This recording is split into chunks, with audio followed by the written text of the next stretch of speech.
covered until the colors are retired.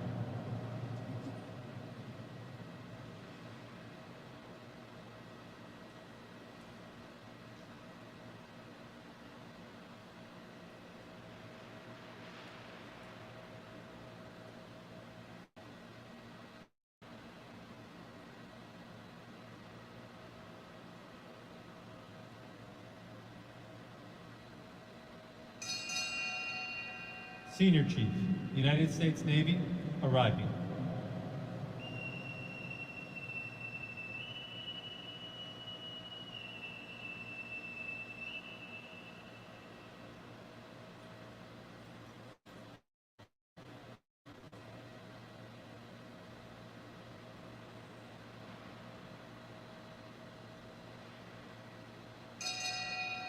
Command Master Chief, United States Navy, arriving.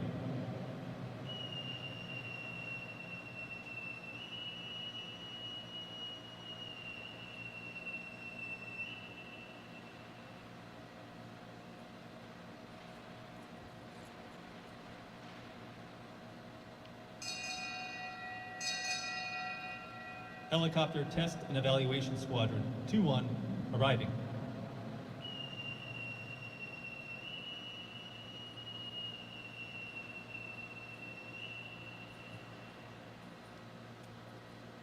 Bosun, post the side boys.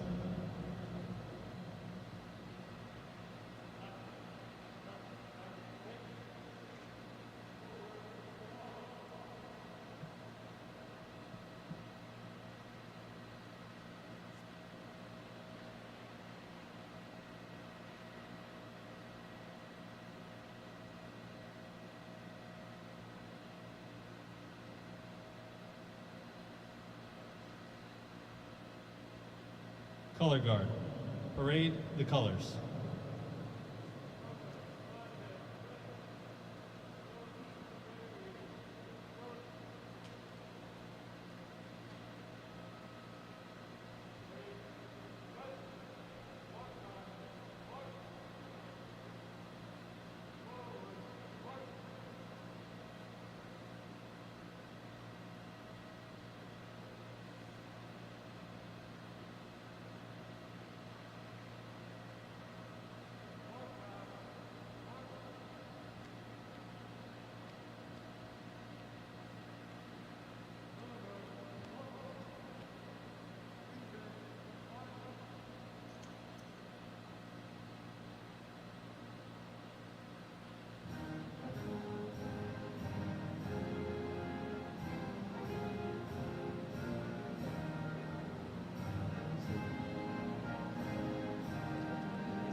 Oh, say, can you see by the dawn's early light what so proudly we hailed at the twilight's last gleaming, whose broad stripes and bright stars through the perilous fight, o'er the ramparts we watched, were so gallantly streaming, and the rocket's red glare, the bombs bursting in air,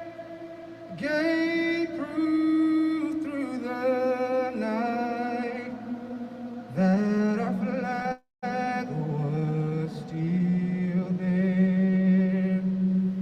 Oh,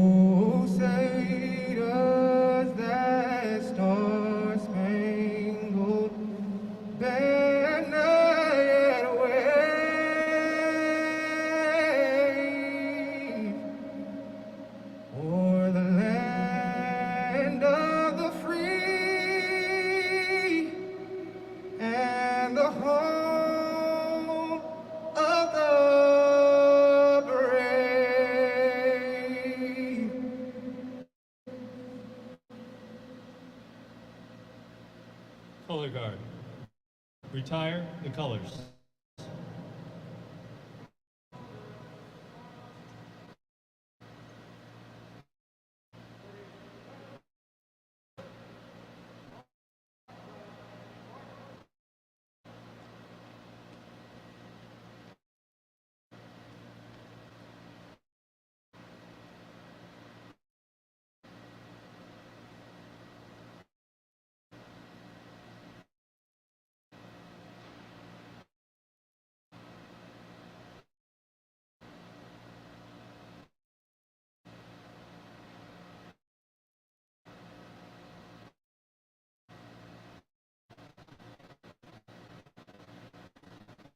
Ladies and gentlemen, Chief Keisha Shield.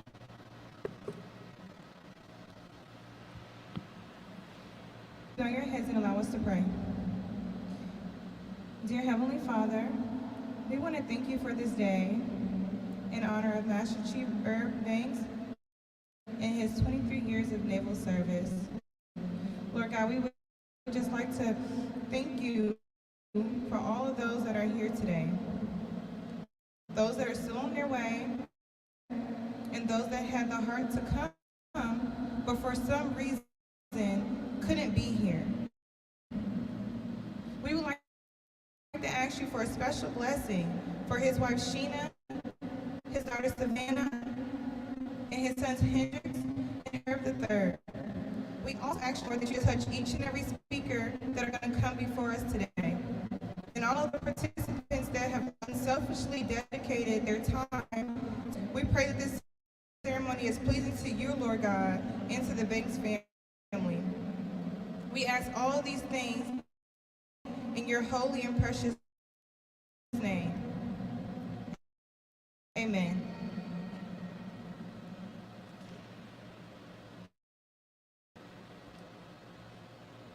Thank you, Chief Shields. All guests, please be seated.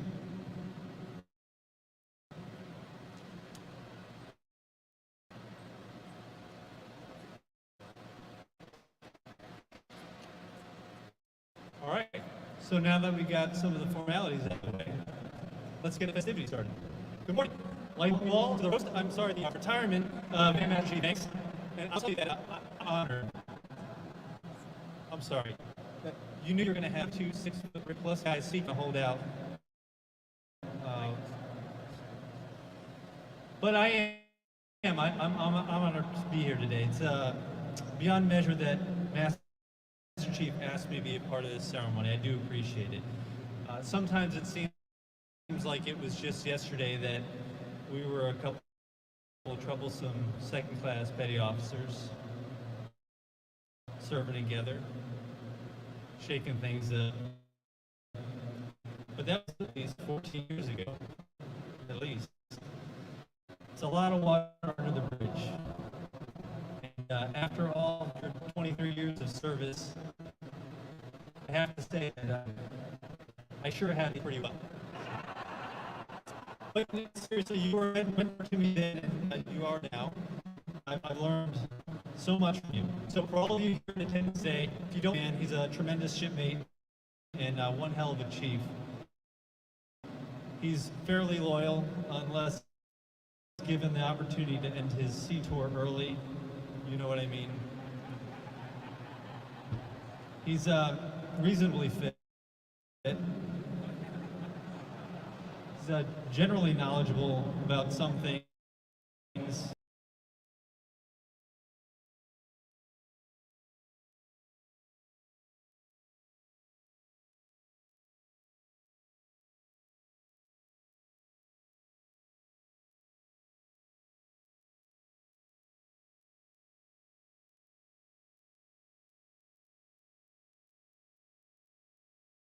Easy. Thankful for that. I'm especially impressed by the prodigious turnout we have today. Really, though, I'm not surprised because Master Chief has had a tremendous impact, I think, on the lives of all of us.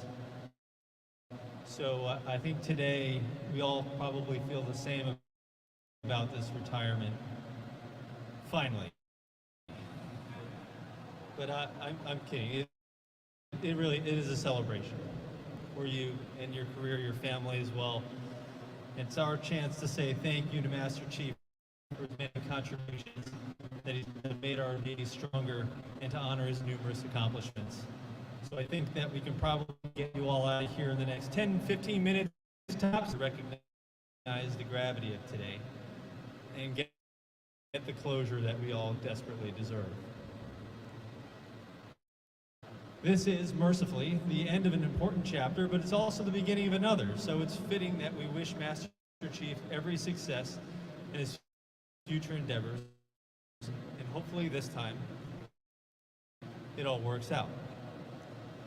I'd also like to give an especially warm welcome to Command Master Chief Banks' wife, Sheena, his children, Herb II, Savannah, and Hendrix, who are here today, along with numerous family members. I know that you, more than any of us, are vividly aware of the sacrifices that he has made in the service of our country. And I speak to the entire command when I say how pleased we are to have you here with us today. You know, Navy life, it isn't easy. Long hours add up and sometimes feel overwhelming. Now we, the Navy, return Master Chief home to you so you can share in all life's special events, milestones, and all the minutiae of the daily going on. So I think today it's appropriate that we pay tribute to Master Chief's family for the sacrifice they are about to make. I'm glad you laughed. Thank you. But Sheena, I'm confident you and the kids will be fine, I think. In my experience, I found a steady regimen of whiskey essential for prolonged exposure to Master Chief. I have a distillery, so that should be taken care of. One or two more items to add. This part's not fully scripted, so bear with me. In all seriousness, Master Chief, thank you for everything. Really. We have been through a lot. Like I said earlier, it's been a long time. We've been several places together, deployments, and anyone who's been on deployments, you've done it a few times with a trusted shipmate, you know what that's like. You know, I think about that first time we went to war together, packing our kits, looking at our Pelican cases, trying to figure out what we were supposed to put in it, let alone how to put it in there. And we were thinking we were ready. We were all gung-ho, talking about what we were going to do. And man, it changed us. It's definitely an experience. We talk about it all the time. And then after, I think it was almost 8 months, something like that, in Iraq, all over that country, I think Master Chief actually drove a convoy from, what was it, Basra all the way to Mosul. That was a long way to go. And after 8 months, we basically hitchhiked out of Iraq. We somehow got a flight to Qatar, went on the MWR tables, until MC2 Contreras found an aviator at Greedy to take us to Bahrain. And then we got there, we sat by the pool and ordered beers and drinks at 6 o'clock in the morning. Yeah. And so after that, you know, we knew what we were talking about. We knew who we were. You know where this is going. You know, we were the experienced people at Combat Camera. So, I'm not sure if Master Chief Lewis had a part in this, but they decided, the powers that be in operations decided that MC2 Banks and I should go up to Fort Pickett and be the advanced team for a field exercise. Listen, it wasn't a bad choice. We had a good exercise, and we did some work before we actually kicked things off, probably mostly at the bar. But things went smoothly. I don't think anyone knew the difference. But I will tell you that that field exercise is the genesis, that is the home for one of my most vivid and unfortunate memories of my naval career. When Herb Banks, walking through the barracks in nothing but his shower shoes, yelling, "Hoo-yah, Navy! Hoo-yah, Comcam!" It's like, No one's even awake yet. You can't unsee that. I'm telling you right now. Sheena, I've seen it all. Telling you. Never forget that. Not good. And then, years later, I was a newly minted boot ensign, getting ready to go to the aircraft carrier, USS Theodore Roosevelt. And man, I knew what I was doing. I knew what I was talking about. I was ready to get out there. And I stepped on board, and I said, I have no idea what's going on around here. I didn't know what the bells meant. I was all expeditionary before that. And I thought, I have no idea what I'm supposed to do. And but I did know this. Master Chief was going to be my DLCPO. And when this goes back to Senior Chief Reinhardt and I were just talking about this. When we went to our first tour in Iraq,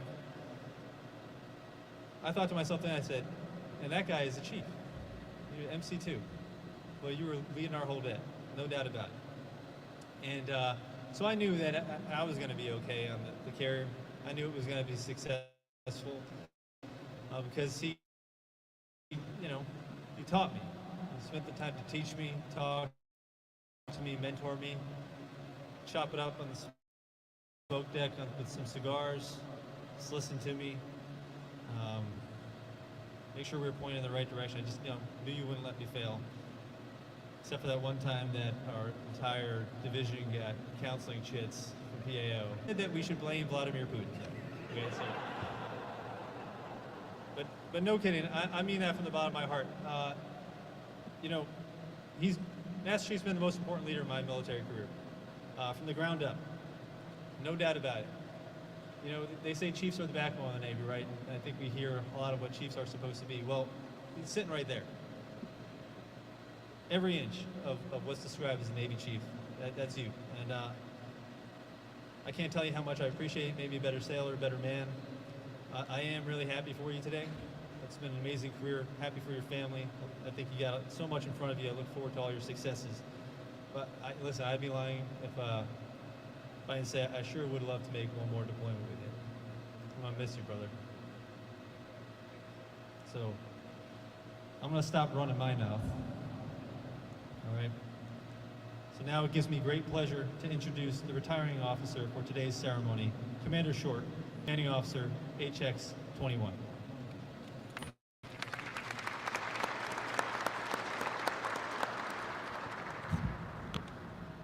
Good morning. So today we're here to honor the service of Master Chief Herb Banks. But he didn't do it alone. So we're here to honor the service of his entire family for more than 2 decades in support of what our nation needed Master Chief Banks to do. I'd like to welcome Sheena, Herb III, Savannah, Hendricks, your hair looks awesome, and much of the rest of your family. I think sisters Kendra and Stacy are here. Yeah.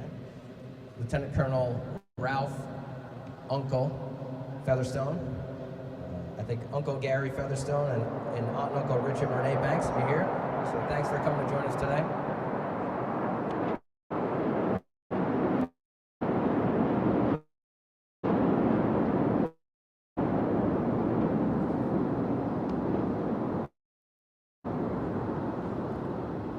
Master Chief Banks started his Navy career 23 years ago, chocking and chaining Tomcats and VF-32, which he often talks about here because he's back in a squadron, saying, I could do it better than these young years I've seen you here. It's not happened once.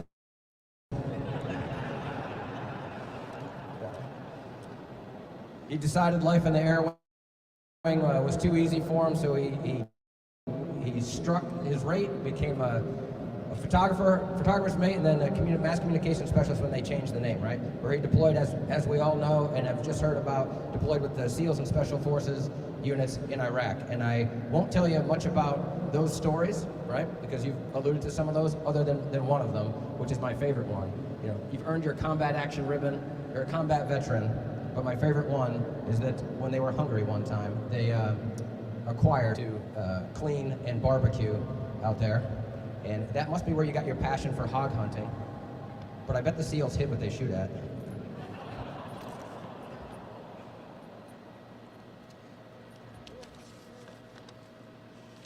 Master Chief's leadership skills were so evident to the Navy that they made him the leading chief petty officer for the USS George Washington, and then obviously a command senior chief and now a command master chief, right? He joined us here in October of 2018, where we've served together for his entire tour. The first time I met Master Chief Banks, then senior chief, was at Captain Gavin's house, where who's in the back there. We had an event for the wardroom, and senior chief was there, and I didn't know him, and I said, "Hey Skipper, who's that over there?" And his reply was, "That's Senior Chief Banks, and he's awesome." So when I turned over there to look, he has a bottle of Breckenridge bourbon that he is mentoring some junior officers with, and I think that was foreshadowing of his now life outside the Navy with the distillery, right?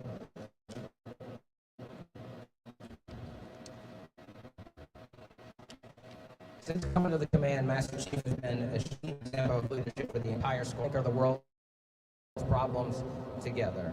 Right? I appreciate every one of those discussions we've had being open, and it was invaluable. Thank you.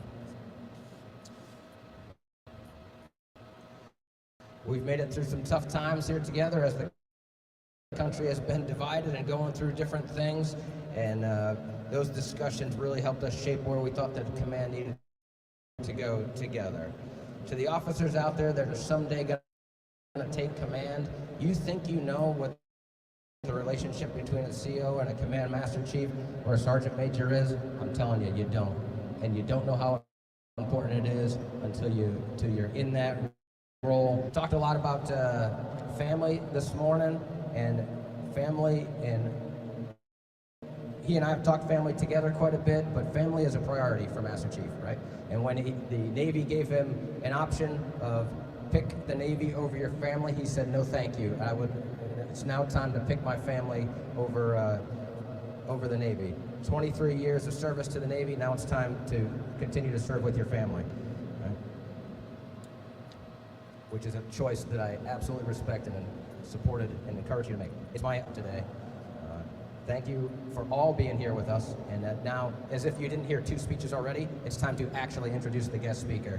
So, joining us today from the media department, leading Chief Petty Officer from Theodore Roosevelt, Senior Chief Jalon Reinhardt.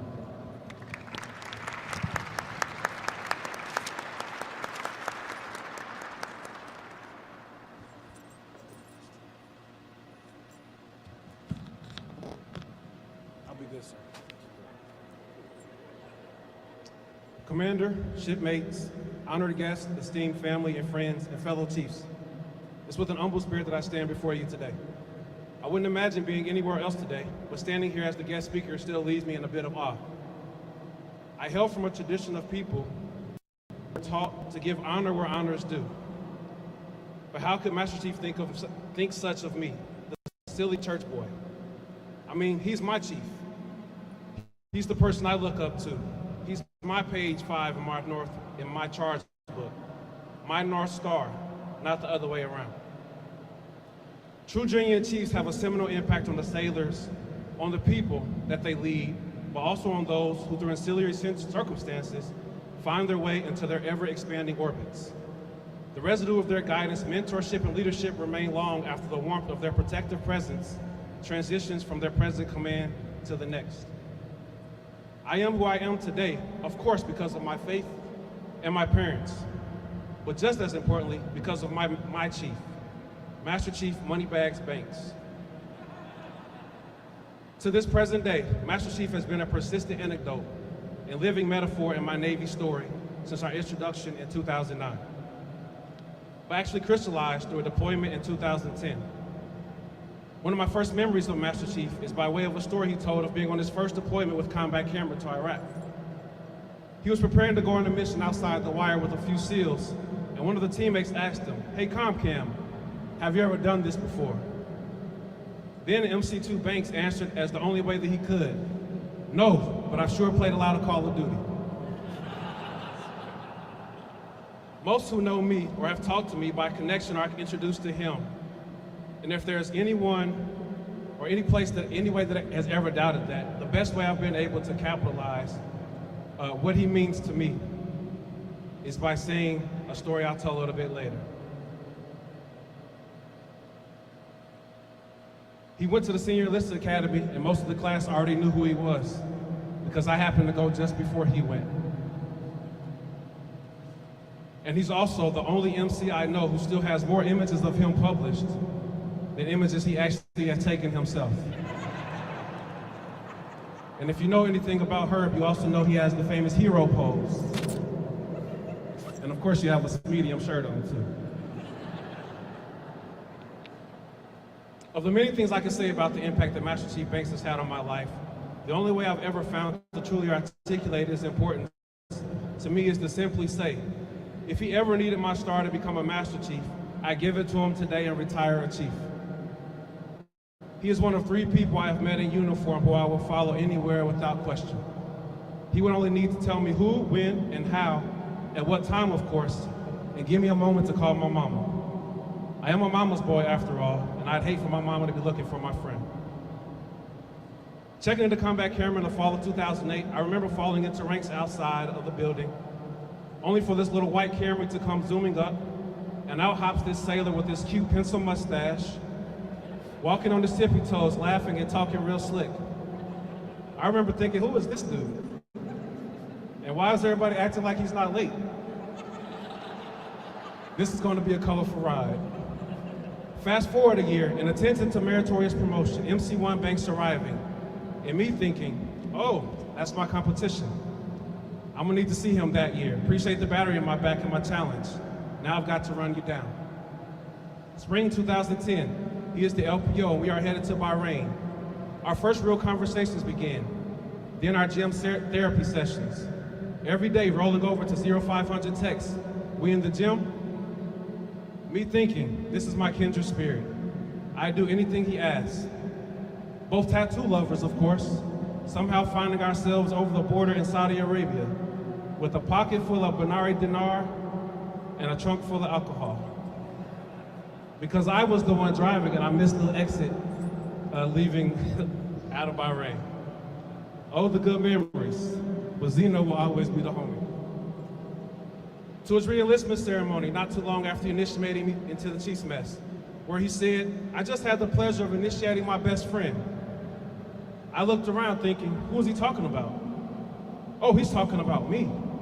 I wasn't ready, and I had no idea he felt that way.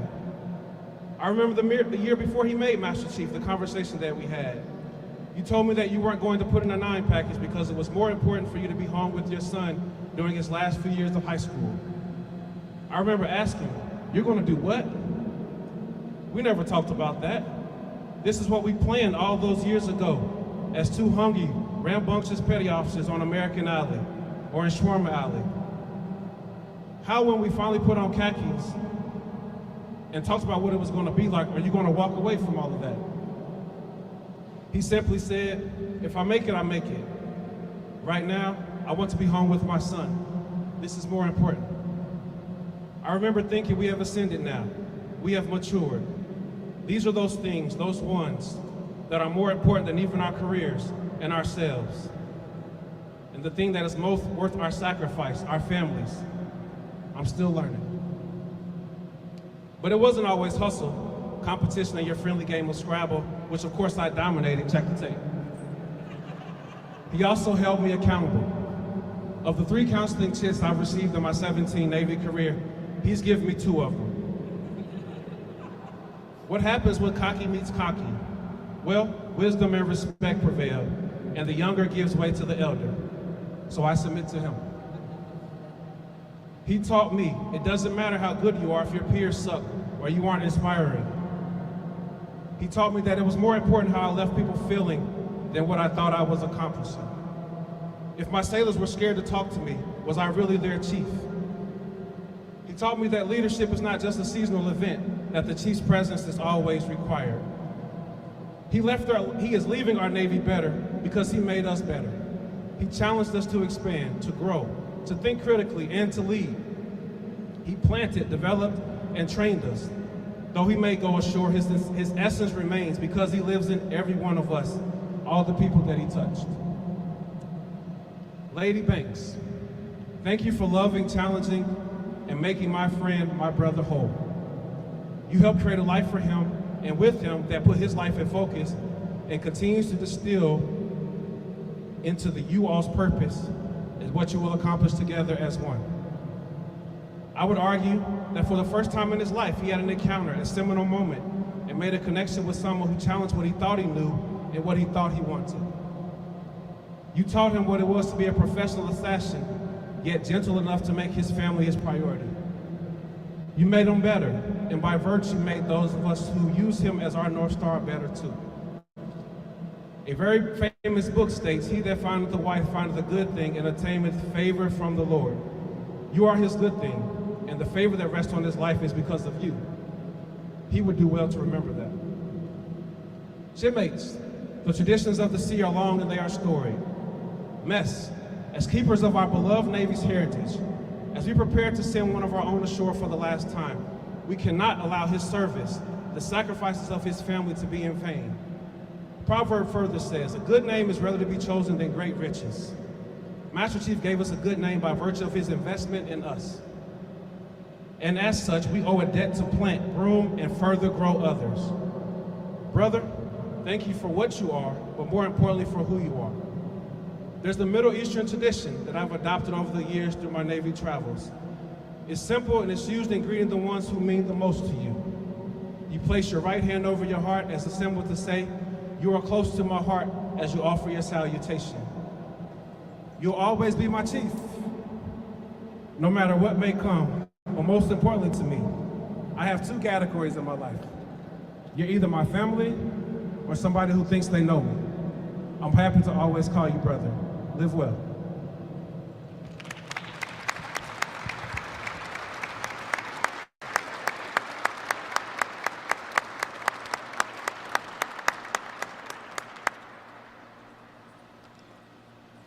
Commander Short will now present Command Master Chief Banks with his retirement award. Command Master Chief Banks, front and center.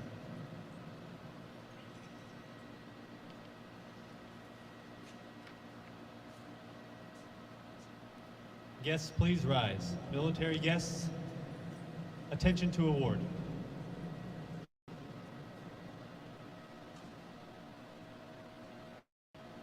To Command Master Chief Herbert Douglas Banks, for outstanding meritorious service while serving as Command Master Chief Onboard Air Test and Evaluation Squadron 2-1, Patuxent River, Maryland, from November 2018 to February 2022. Demonstrating extraordinary leadership, technical insight, and managerial expertise, Master Chief Banks provided the Navy's only rotary wing and tilt rotor developmental test and evaluation squadron unmatched levels of operational administrative excellence. His proactive involvement and emphasis on personal enrichment while leading over 1,000 military, civilian, and contractor personnel led to 33 advancements and promotions, 15 Naval Test Wing Atlantic or higher annual awardees, 2 Retention Excellence Awards, and 425 hours of tuition assistance funded college for his sailors. Additionally, his leadership was instrumental in providing a safe work environment while maintaining a high operational tempo to execute critical flight tests, exemplifying a Chief of Naval Operations recognized safety culture. His experience and leadership served to guide his counterparts in the revision of the learning and development roadmaps for sailors who serve in the test and evaluation community. His superior performance of duties highlights the culmination of 23 years of faithful and dedicated service. Master Chief Banks' exceptional professionalism, personal initiative, and loyal devotion to duty reflected great credit upon him and were in keeping with the highest traditions of the United States Naval Service. For the President, signed, John S. Lemon, Rear Admiral, United States Navy.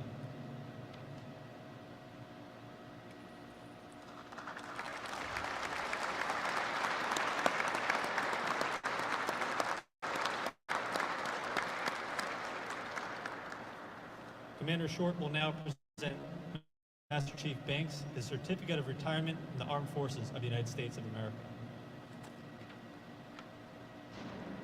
To Command Master Chief Herbert Douglas Banks, transferred from active duty to the Fleet Reserve of the United States Navy on the 28th day of February 2022 after 23 years of service. This certificate is awarded as a testimonial of faithful and honorable service. Signed, Daniel C. Short, Commander, USA.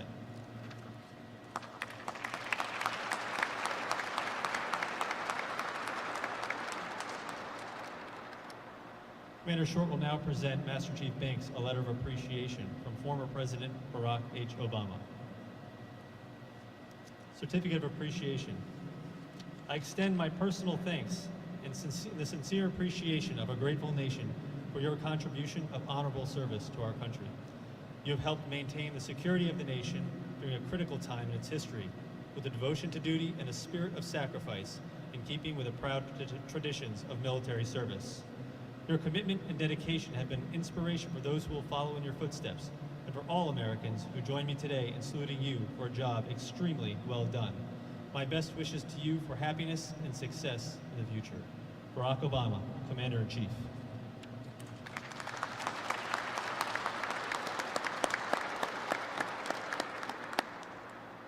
Master Chief Banks also received letters of appreciation from Maryland Governor Larry Hogan and the Master Chief Petty Officer of the Navy, Russell Smith.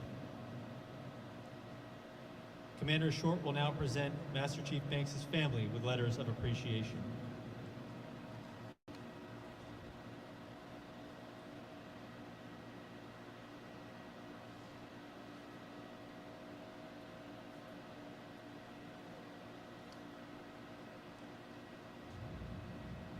To Sheena Banks, by the authority invested in me, it is my pleasure to express the grateful appreciation of the United States Navy to you for your unselfish, patriotic, and devoted service during your husband's military career.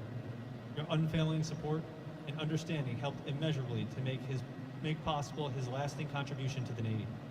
To those who say a single man cannot make a difference, I say wrong. Your husband did. He made our Navy stronger and kept our nation safe. With his service to the Navy now complete, he'll be able to spend more time with you in the future. The United States Navy thanks you, and I thank you. Given this 28th day of February, signed, Daniel Short, Commander, United States Navy. Letters of appreciation were also presented to his children, Herb III, Savannah, and Hendricks.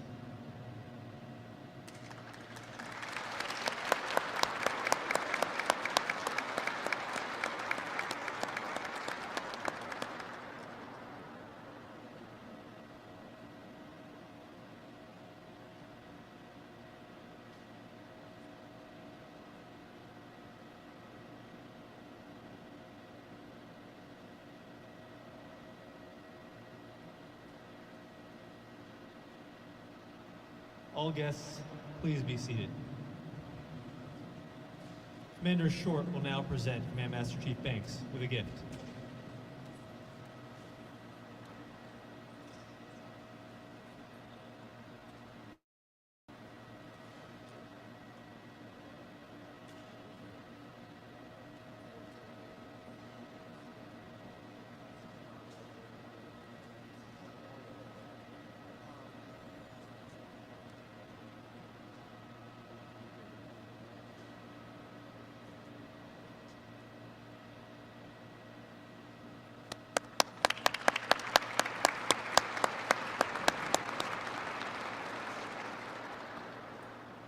Senior Chief Reese will now present Command Master Chief Banks with his retirement gift on behalf of the HX-21 Chief Petty Officers Mess.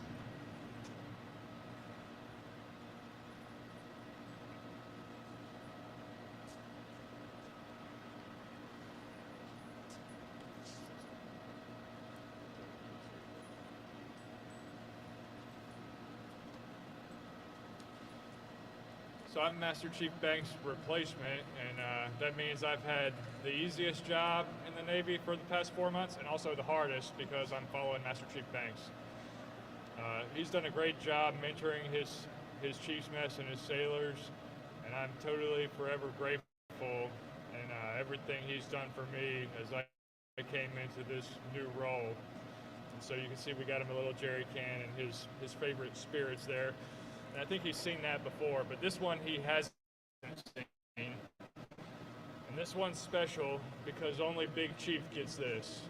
If you don't know about Master Chief Banks and Big Chief, you can ask him. He'll show you his impressions after this. But Herb, on behalf of the mess, thanks for everything, brother.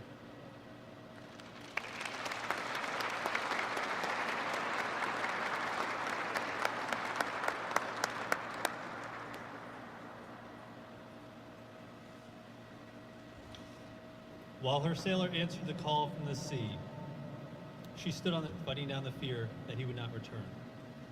In his absences, she has also had to deal with car repairs, home maintenance, financial worries, children's injuries, and illnesses. All these and more she has taken in stride so that her sailor could proudly serve our nation. Today, the side buoys are posted, and the boatswain stands ready to pipe, and, as she has for many years, a sailor's wife stands waiting on the shore. Soon the pipe will sound, and her sailor will come ashore for the last time. His watch stands relieved. So too does hers.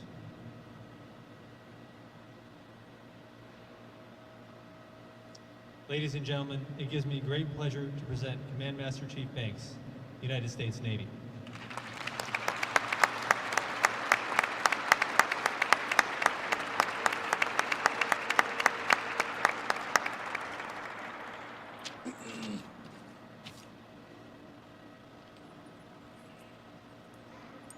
Good morning.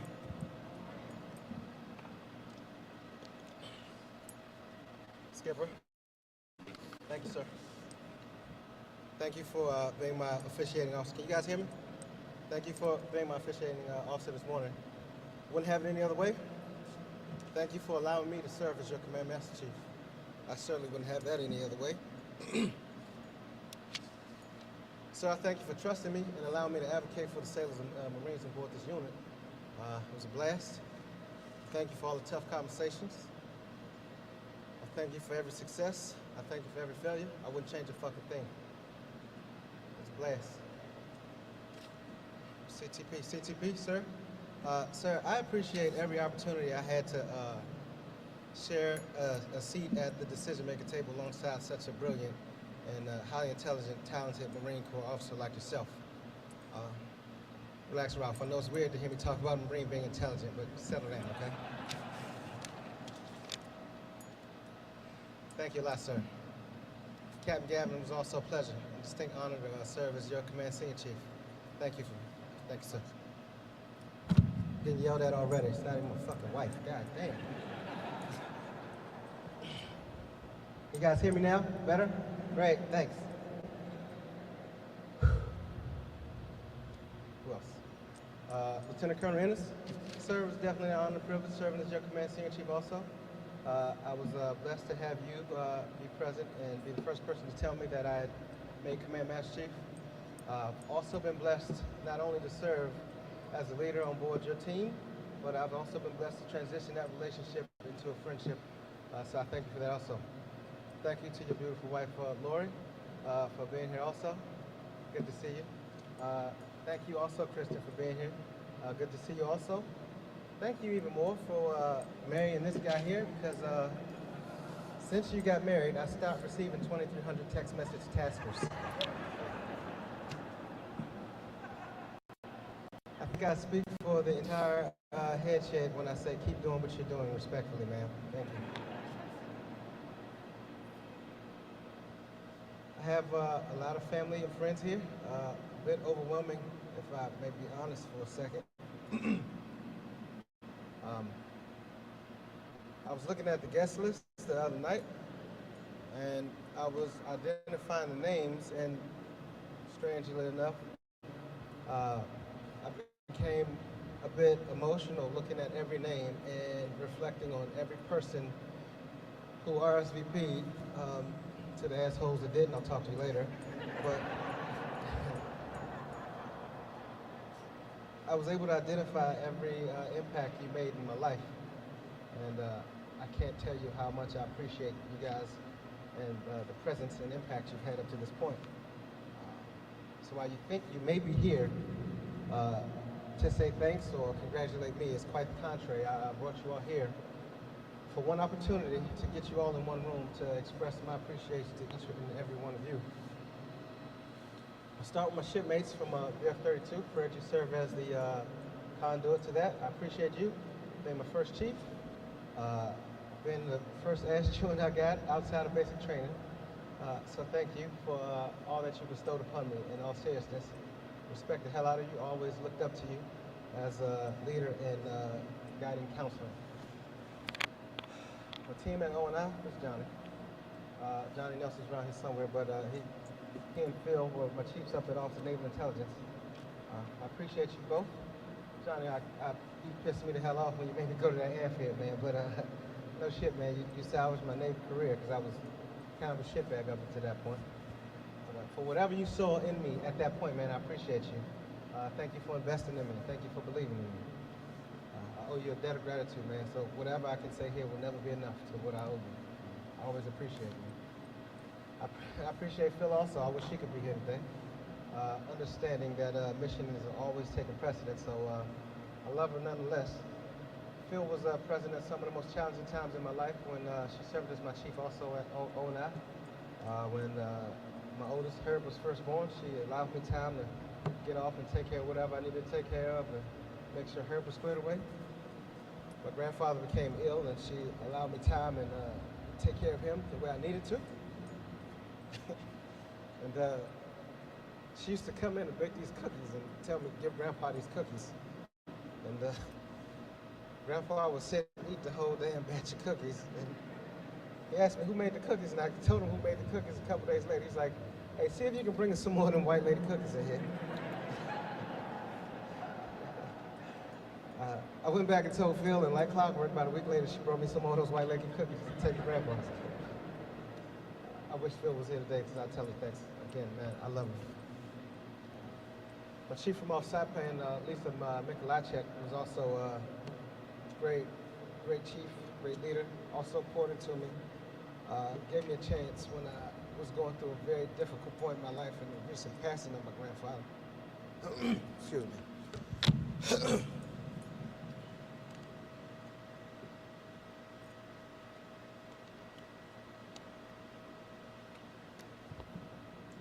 Do no fucking crying. Lisa, she couldn't be here today. Her and her husband had to travel down to Alabama to be with her family, but her and I texted a little bit yesterday back and forth. She expressed that she wished she could be here, but I wish she could too. I'd like to tell her to her face that I truly appreciate the investment that she made in me and the belief that she had in myself as well as everybody else on that team in Saipan. Man, she went hard for us 24/7. Love you too, Lisa. Thank you a lot. My entire combat camera family, Daylon, sir, deal with you in a second. You just stand the fuck by. Mike, Master Chief Lewis, man, Mike, I respect the hell out of you, brother. I always have. I remember distinctly Jaylon and I being back in Fojo telling the world that we were going to be chiefs like Chief Lewis was, man. And I hope to God we did at least a little bit to live up to whatever standards you set. Because, man, you were the man around that place. And we would not be who we were without you and setting the example that you set. So I appreciate you a lot. Lieutenant. Sir, a few things you need to know about that field training evolution. First off, that whole evolution when I was walking in shower shoes, wasn't expecting you to tell that story. But since you did,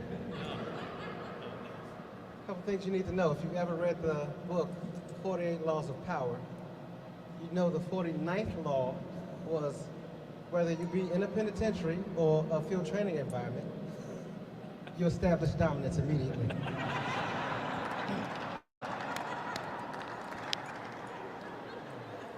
I'm glad that I was able to provide you with a training moment, sir. Again. In seriousness, sir, you've been, no shit, one of my best friends. Man, you fucking smart as hell, man. Always appreciated every conversation you and I shared. Every moment we shared, whether we were like pissy drunk at a bar trying to taxi our way back to America, or like just out on the field training site smoking them nasty ass Marlboro Lights. But I appreciate every memory that we captured together. No doubt one of my best friends and brother alongside you.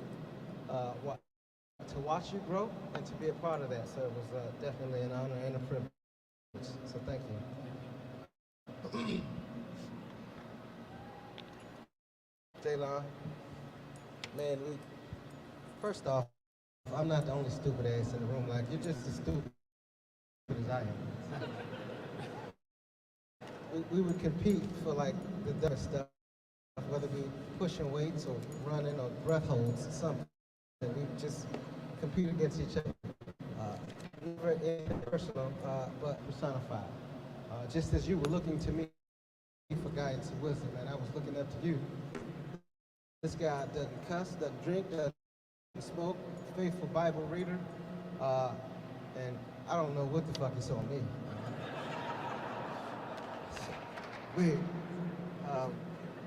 But to have someone like you to do that Bahrain deployment with, it was something to keep me grounded as I was preparing to transition my life into, being a better friend and a better husband to my wife. So I appreciate you, all the conversations we've had, and your peace of honor and keeping your mind sharp too, brother. I love you to death.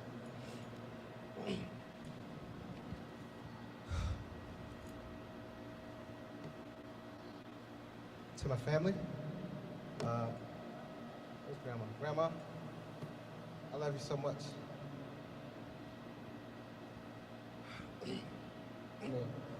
For the past 41 years of my life, always being present. The smallest lady in the world but give me the biggest hugs is something that I can't ever imagine doing without. So I appreciate your presence, I appreciate your love, and I appreciate all that you poured into me up to this point. You too share in this moment. I love you. My Uncle Dick and my Aunt Renee. You two have shared as served as mother and father figures in my life. You've served as matriarch and patriarch of our family, set a fine example of what a family unit is supposed to be. You've been present at the most best and worst moments of my life. You've been also present at the most monumental moments of everyone else's life in our family, and I think that's what I admire most, that you make yourselves available to all of us. I appreciate you to death, and I love you to death. Where the fuck is my flower guy? Can somebody give my aunt those flowers, please, before I lose my shit? Yeah.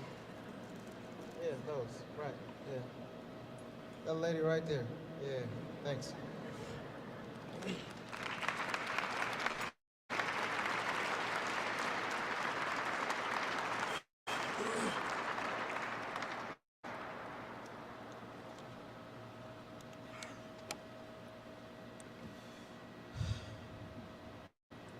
My sister, Kendra, Red, you've been there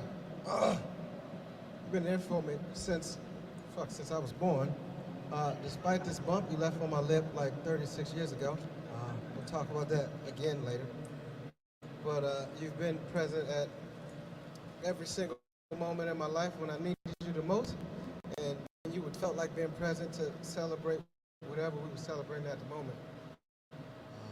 Any moment when I was deployed, you served as Herb's mother, father, and aunt, and I appreciate all that you've done to invest in him, to be present on my behalf in my absence, regardless of what I was doing, whether I was deployed or just was being an irresponsible dad. I appreciate you, and I love you to death. And, sure, double time if you would. Thanks. Yeah.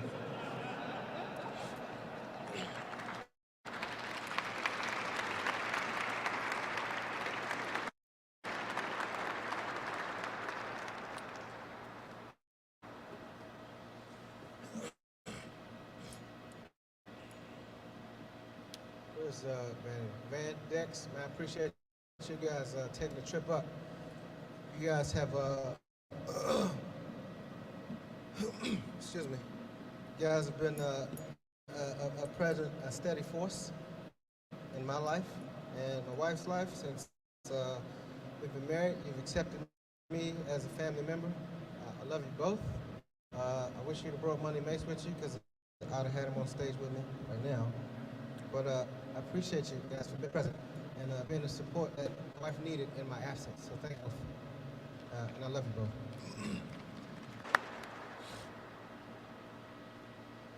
I want to say thank you to my in-laws, Byron and Sheila Cotton. They drove up last night with my grandmother-in-law and my Aunt Bunny. They came and tore up my house last night, plucked string beans all night long. Listen, I love you guys. You all were accepting me into your family. You've been wonderful grandparents to my children, and you were saw fit to produce arguably the most beautiful woman in the world, and you were gracious enough to allow me to take her hand in marriage. Without you, there would be no her, so without you, there would be no us. And I appreciate you. Thank you.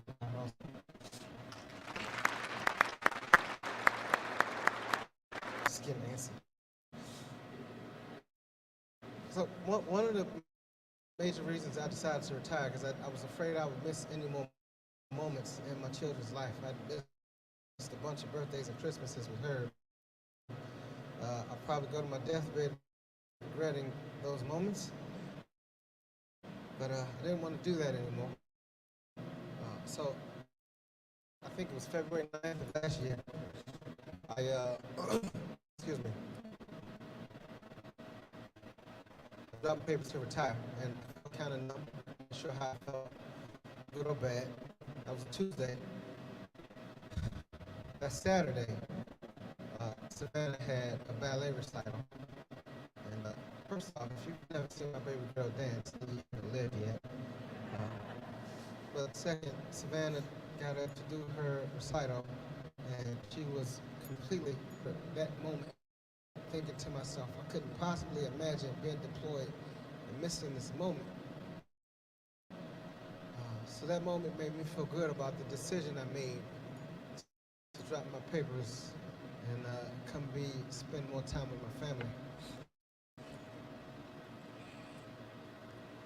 Fast forward a couple months, Sheena made me pay like $1 million a minute to put the kids in like some swimming class, like whatever. Still paying for it. Been on a strict potted meat diet, trying to pay for this swimming lessons. But we put these kids in the class, and I get to see my kids in the swimming class, like he's swimming, and you go under for like 5-6 second breath, hold, come back up. I'm looking at the lady like, you better get my fucking kid, lady. Like, but she let him go, and he kept swimming, and like, I was just amazed at being able to watch my 2-year-old swim. First thought I had was like my granddad would like be smiling from ear to ear if he were able to see his grandson at 2 years old swimming. My second thought, yeah, again, I couldn't imagine missing this. Excuse me. I was up in the distillery doing something I probably had no business doing, and I received a text on my phone, and it was from her, and he keeps Kendra and Sheena and I on a text thread where typically he either is asking for money or sending like mindless TikTok inappropriate videos that Sheena yells at us about. But it wasn't a video, and he didn't ask for money. It was a screenshot of an email he received from West Virginia University acknowledging him of his acceptance.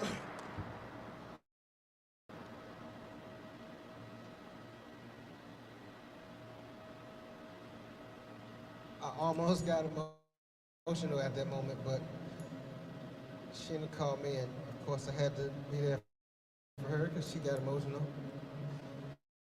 Then I almost got emotional when she hung up. Then Kendra called me, so I had to lock it up for her also.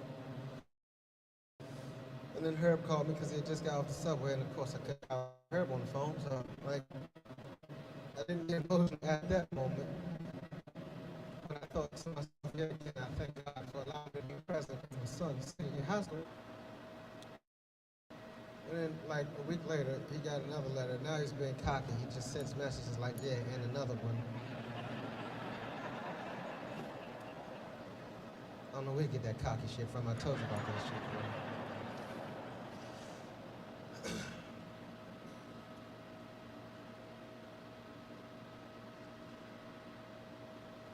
Now I get to talk about my wife a little bit. From the beginning, like when we were just dating, Sheena was present when Jack and I did our first hook to Iraq. We had recently started dating right before that. She stuck through me through that deployment. Like, all right, well, she toughed it out. And she stuck through me through the second deployment when Daylon and I were in Bahrain together, but she didn't just stick it out. She planned our entire wedding by herself while I was deployed. I came home and had to show up and just get married. I'm not quite sure how much input I would have had anyway, but Sheena, I just want to tell you thank you for tolerating me. I know for a fact I'm probably one of the biggest assholes that you've ever met in your life. I wake up every morning and thank God for you, your presence, and thank you for being the wonderful mother to our beautiful children. I thank you for being as supporters of you as you have been throughout our years together.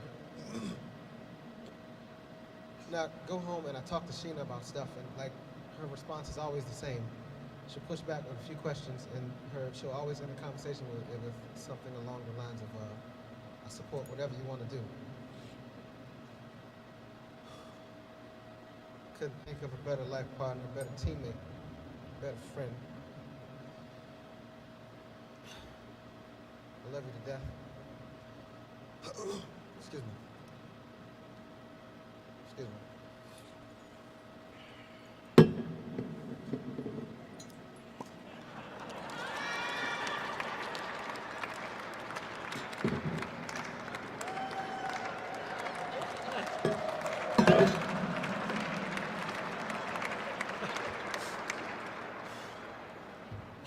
I feel better now.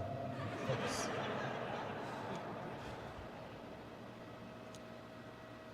I want to talk to the officers on board this unit for a second, because I got here just over 3 years ago, and I didn't have a fucking clue what happened at an HX squadron. The detailer called me while I was up at the Senior Enlisted Academy. He was like, I'd already had orders to an LCS down in Jacksonville, and he's like, hey, you got these orders written, this LCS, and he gave me 3M school, and Sheena and I had our minds prepared to go to Florida. He calls, he say, hey, what do you think about an HX squadron? And like, I'm on break in the middle of class, I put the phone on speaker and I'm Googling HX while he's on the phone. And I was like, oh, yeah, helicopters, yeah, I can do that. He's like, yeah, I want you to start thinking about that. So when a detailer wants you to start thinking about something, that means like, shut up and color. So cool, I guess I'll start thinking about that. But it worked out for me. Like, he calls me back later on that evening, and then he wants to sell me on it. Like, hey, it's Maryland, not too far from DC. You get to be there for your oldest kid. Like, I was sold when you told me to start thinking about it, man. Like, no argument here. So Izzy, he just retired himself about two weeks ago. I went to his retirement just to tell him thank you for not only allowing me to continue to progress in my career, but more importantly, allow me to be present at the most critical time in my family's life and my oldest son's life. I don't know if you know how difficult it is to raise a teenage young man who's way smarter than I'll ever be. Just ask him, he'll tell you. But I thank Izzy a lot for allowing me to do that.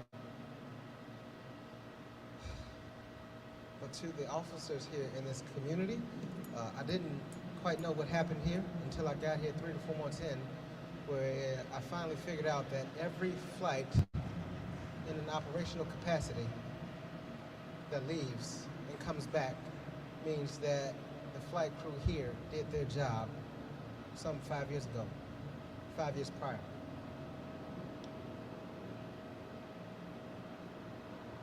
I got a lot of respect for every single officer on board this unit. You guys work your asses off. Not only do you do that, but you are extremely intelligent And it takes an exceptional individual to put your lives at risk on a day-to-day basis to go out and test, knowing that it might fail and come back and report to the fleet. I appreciate you. I'm pretty sure every other American appreciates you and the jobs you do. Yes, clap for him. Please clap for him.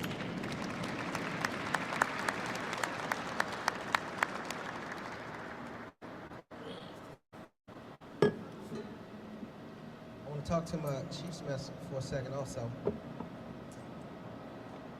Damn, it's nothing like being a fucking Navy chief. Even better than being a chief is being able to accept chiefs. We did a lot of that here. One of the most favorable parts of my job is being able to see chiefs accepted into our chiefs mess and seeing chiefs promote. We had some kick-ass chiefs on board this unit. Where's Sean? Hey, Sean, come here for a minute, please. So I got my senior chief anchors here. And these senior chief anchors come with a story. But before I tell you that story, Sean, I'd like to give you my senior chief anchors in hopes that you go forth and earn them the rest of the way. These senior chief anchors come from a fine gentleman over there by the name of Mike Whitaker. He's now retired senior chief himself. But he gave me these anchors, one, because he believed in me. He told me that he trusted that I would take damn good care of him and earn these anchors every day. Sean, you're a hell of a dude. You work your ass off around here, and I know shit feels sorry for you because we plug you for every fucking thing that needs to get done around here. That's your fault for being so damn good. But brother, I'm gonna give you these anchors now in hopes that you go earn them the rest of the way. I love you.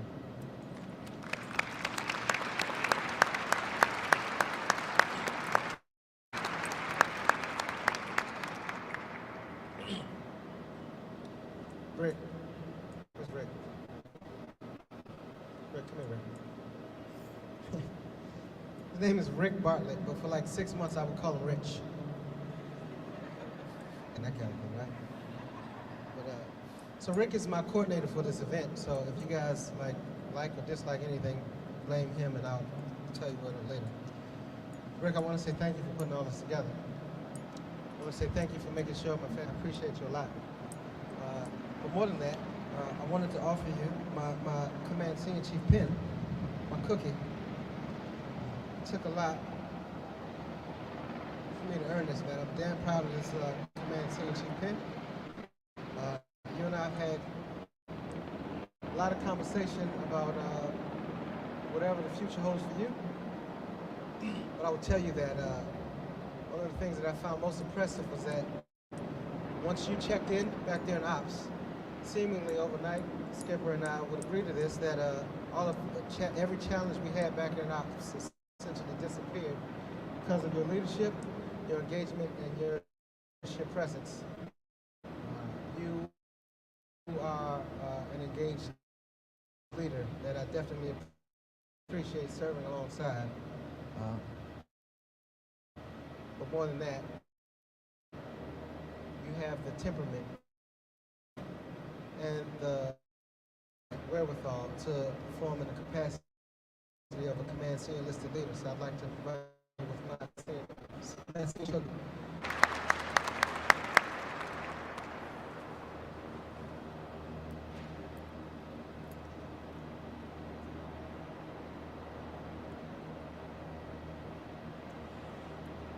So I have here also my Master Chief anchors.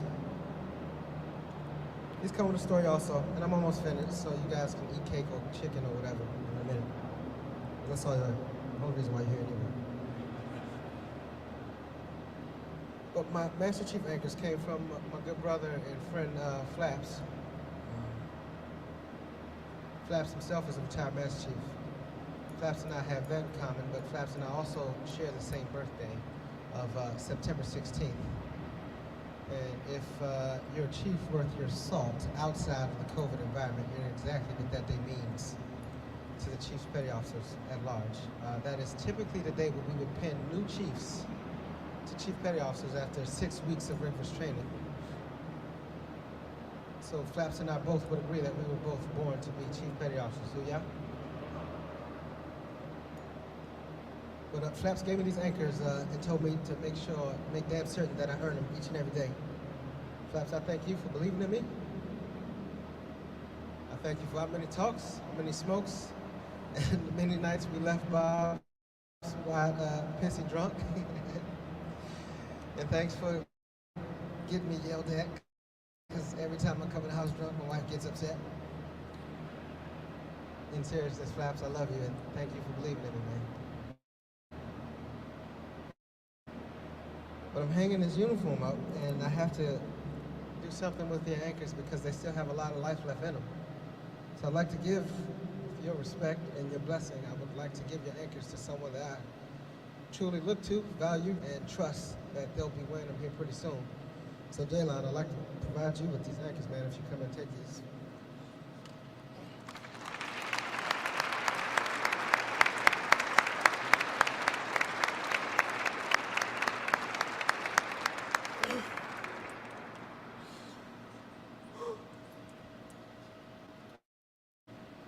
I'm almost done. Listen, 23 years is a long time. It's a long time to do some stuff, right? I remember the day I left to go to boot camp. My man Troy was sitting right there in my bedroom, and he started laughing at me for crying. So him and my other friend Kevin took all my CDs out of work. You don't need these anymore. To come full circle and have you here now, Troy, means the world to me, man. I appreciate you for taking a ride. Pesters, he also married Sheena and I. I know too many people that have their fourth grade teacher present at their retirement ceremony. Lisa, I haven't seen you in so long. Thank you all so much for being present. It's not lost on me that all of you have traveled hundreds, some even thousands of miles to be here. I appreciate each and every one of you and your presence. To my Uncle Gary, my uncle came from California just to share this moment.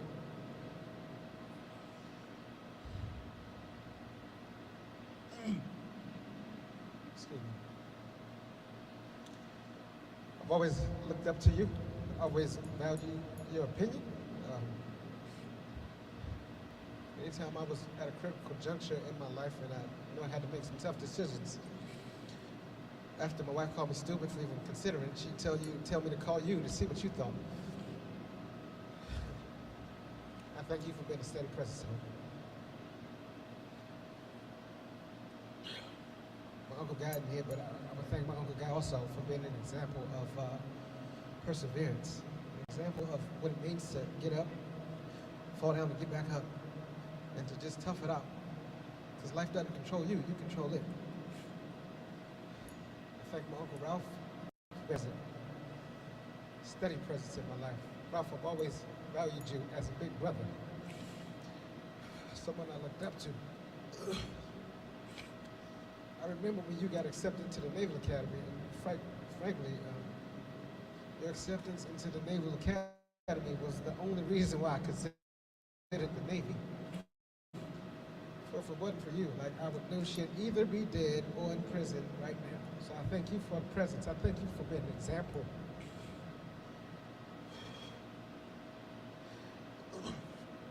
Excuse me. She's not crying. I got allergies, okay?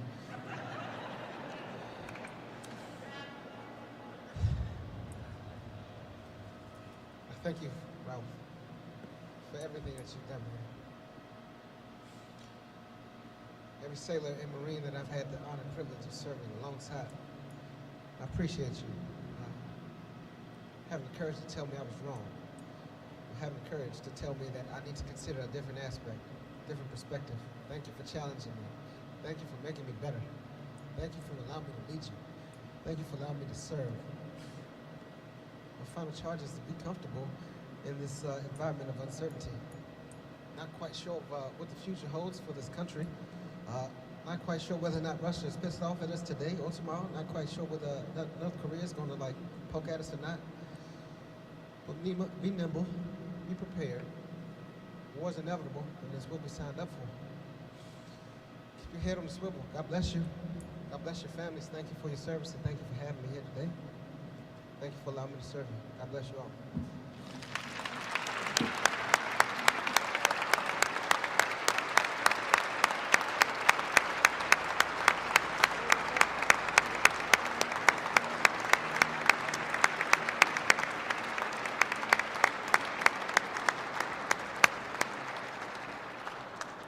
Thank you, Command Master Chief Banks. Retired Master Chief Gordon Carlon will now recite the CPO Retirement Creed.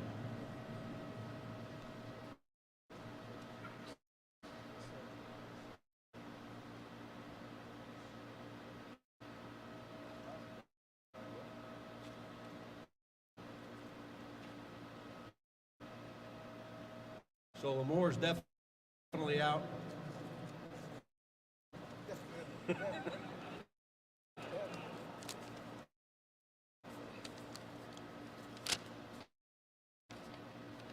And retired. Please rise. Active duty, cover.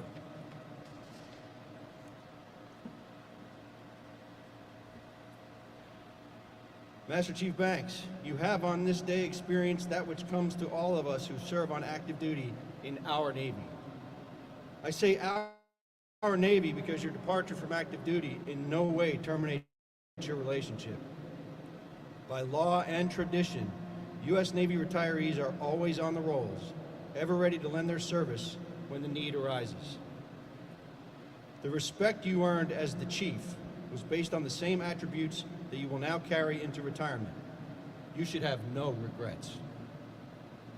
Do not view your retirement as an end of an era, but rather as orders to a new and challenging assignment, to a form of independent duty.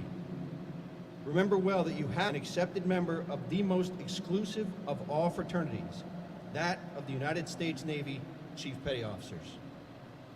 The active duty chiefs salute you, and salute. Ready, two. Your retired chiefs welcome you. I wish you the traditional fair winds and following seas. Chiefs, you can be seated.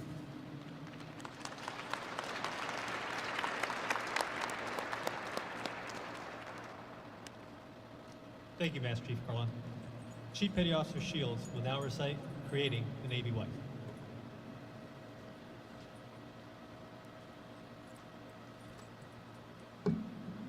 Give me a second.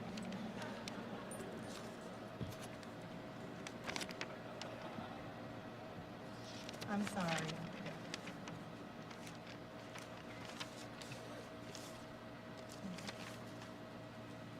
I'll be reading this poem named Creating the Navy Wife.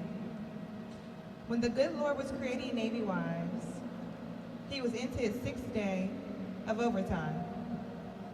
An angel appeared and said, "Are you having a lot of trouble with this one? What's wrong with the standard model?" The Lord replied, "Have you seen the specifications on this order? She has to be completely independent. She must be sponsored to get on base and have the quality of both mother and father during the cruises. Be a perfect host to 440,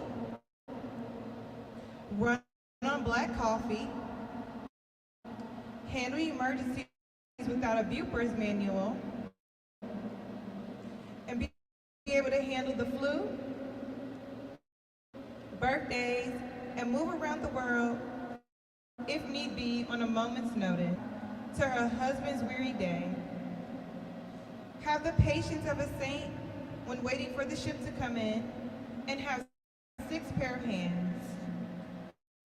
The angel shook her head slowly and said, "6 pair of hands? No way." And the Lord answering, "Don't worry. We'll create other Navy wives to help her. Besides, it's not the hands that's the problem. It's the heart. The heart must swell with pride in her husband, sustain the ache and be large enough to say, I understand, when she really doesn't, and say, I love you regardless. Lord said, the angel touching his sleeve gently, come to bed. You can finish this tomorrow. I can't, said the Lord. I'm so close to creating something unique. Already I have one that heals herself when she is sick, can feed 3 unexpected guests who are stuck in the area due to bad weather, and can wave goodbye to her husband from a pier or runway and fully understand that is important. Angel circled the model of the Navy wife very slowly. It's too soft, she sighed. But tough, said the Lord excitedly. You cannot imagine what this woman can do or endure. Can she think? Said the angel. Can she think? Why, she can convert 1400 to 2 p.m. Finally, the angel bent over and gently ran her fingers across the model's cheek. There's a leak, she pronounced. I told you that you were trying too much to put into this model. It's not a leak, said the Lord. It's a tear. What for? Asked the angel. It's for joy, sadness, pain, disappointment, loneliness, and pride. You're a genius, exclaimed the angel. The Lord looked somberly at the angel and replied, I didn't put it there. Thank you, Chief Shields.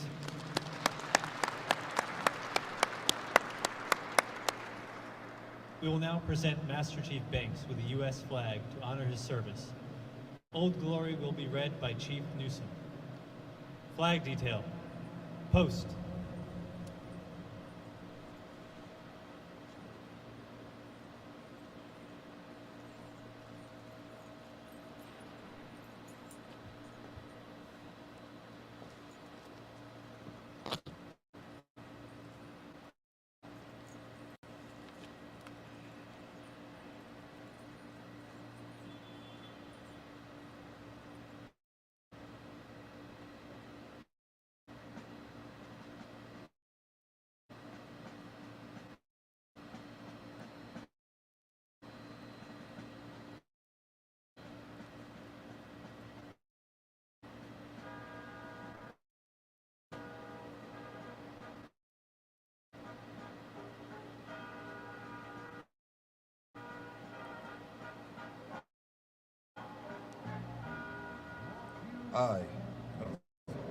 I stand watch in America's halls of justice. I stand guard with the greatest military power in the world. Look up and see me. I stand for peace, honor, truth, and justice. I stand for freedom. I am confident. I am arrogant. I am proud. And when I'm flown with my fellow banners, I bow to no one. I am recognized all over the world. I am saluted. I am respected. I am revered. I am loved. And I am. For more than 200 years, I have fought in every battle of every conflict. Gettysburg, Shiloh, Appomattox, San Juan Hill, the trenches of France, the Arc, Tarawa, Korea, Vietnam, Iraq, Afghanistan, and a score of other places long forgotten by all except those who were there with me. I was there. I was at ground zero in New York City on September 11th as the cowardly fanatics attacked America. I was raised from the ashes of one proud building, great fight behind me cannot win, for I am a symbol of freedom, one nation, under God, indivisible, with liberty and justice for all. I have been soiled, burned, torn, and trampled on the streets of my own country. And when it's done by those who have served battle with me, it hurts. But I shall overcome, for I am strong. I have the surely bonds of earth, and from the vantage point of the moon, I stand where the shreds are used as bandages for my comrades in the field of battle. When I fly half-mast to honor my sailors and Marines, and when I lie in the trembling arms of a grieving mother at a gravestone of her fallen son or daughter, I am proud. My name is Old Glory. Long may I wave, dear God. Long may I wave.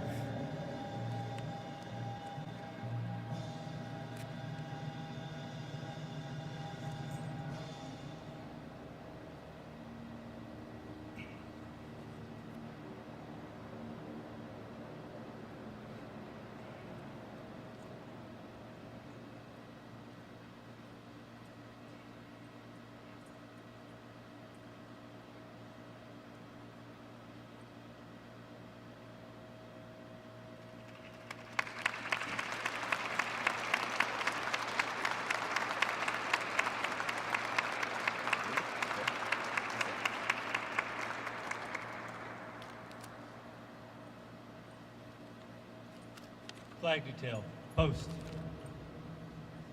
The flag used in today's ceremony was flown in Double Down 562 on December 14th, 2021, and presented to Master Chief's uncle, Richard Banks, Jr.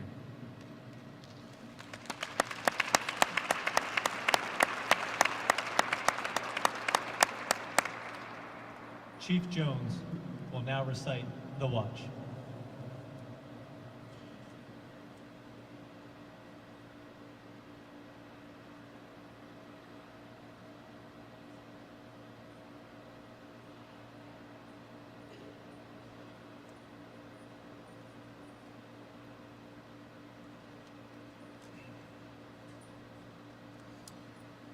Today, our Navy has given most of the pomp and circumstance, the honors, traditions, and ceremonies back to history. Time does not give us the freedom to do these things from the past, but we still have to stop all engines, lay about smartly, and drop anchor and pay homage to one of our shipmates going ashore. To honor the years served, the guidance, the leadership, the friendship, and the expertise that this shipmate has freely given for these 23 years. For 23 years, this sailor has stood the watch. While some of us were in our bunks at night, this sailor stood the watch. While some of us were in school learning our trade, this shipmate stood the watch. Yes, even before some of us were born into this world, this shipmate stood the watch. In those years when the storm clouds of war were seen brewing on the horizon of history, this shipmate stood the watch. He stood the watch for 23 years. He stood the watch so that we, our families, and our fellow countrymen could sleep soundly and safely each and every night, knowing that a sailor stood the watch.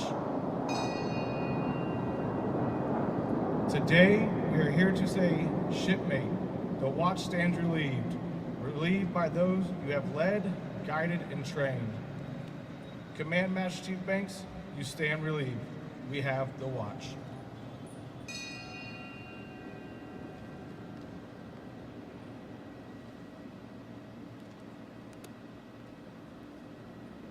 Ladies and gentlemen, Chief Shields will now deliver the benediction.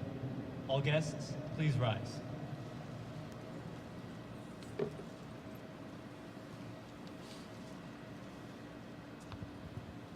Ladies and gentlemen, please bow your heads so we can pray.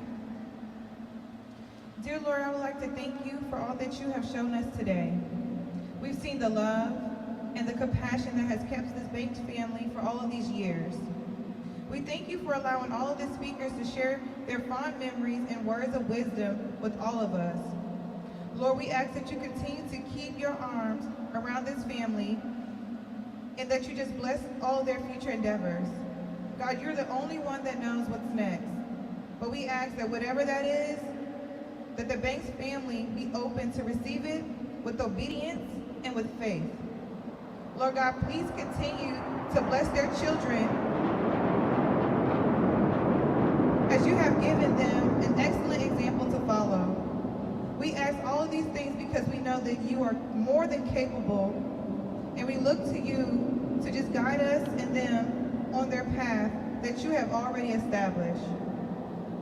As we leave this place, Lord, we ask that you protect us from seen and unforeseen dangers, and that you provide safe travels on our way home. We love you, we honor you, and we bless your holy and righteous name.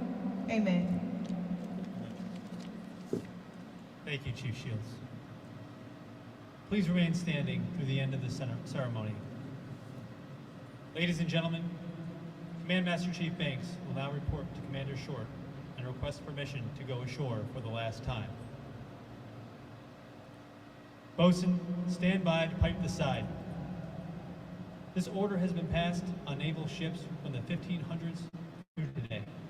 Spanish, French, English, Dutch, yes, all navies of the world use the bosun, side boys, and call to bring aboard or send ashore all ships' company officers, visiting dignitaries. The bosun would pipe the side as the side boys lay on or lay off the lines, used to raise or lower the boarding platform. This was done so that officers and visiting dignitaries would not have to climb aboard using the rat lines that the crew used. The ship's master or captain would also extend this privilege and honor to port officials to ensure a good berth for his ship while in port. It was not uncommon for the commanding officer of a naval ship of the line to order up the jolly boat, 8 strongbacks to man the oars, along with the bosun and side boys to send an old shipmate ashore. Ashore, never to sail a naval ship again. All hands on deck was passed. The crew fell in at parade rest for muster. The commanding officer would make a speech, telling about the retirees' service, the great battles fought upon the open seas, the victories, the storms weathered, voyages to strange and distant lands, ports of call visited that others can only dream about. He would also speak of shipmates left behind. The bosun would stand tall, the side boys and the crew were called to attention, and then the retiree would step to the quarterdeck, salute the commanding officer, and request permission to go ashore. Permission granted, the retiree would step onto the platform and salute the flag he served, and then the retiree would be seated in the stern seats of the jolly boat, going ashore. As the side boys lowered away the jolly boat to the bosun's call, the ship's gunner would fire a final salute from the ship's main battery. The United States Navy was the first Navy to provide side honors to its enlisted crewmen. In the early to mid-1800s, enlisted men were holding retirements for their enlisted shipmates. After the Civil War, the commanding officer would take part in these enlisted to show that he and the Navy recognized the contributions made by these enlisted men. And still today, we have to stop. Stop all engines, lay about smartly, drop anchor, and stand by to pay honor to one of our shipmates. And shipmate going ashore, to honor those years served, the guidance, the leadership, the expertise, and above all, the friendship that this shipmate has given these past 23 years. Bosun, post the side boys.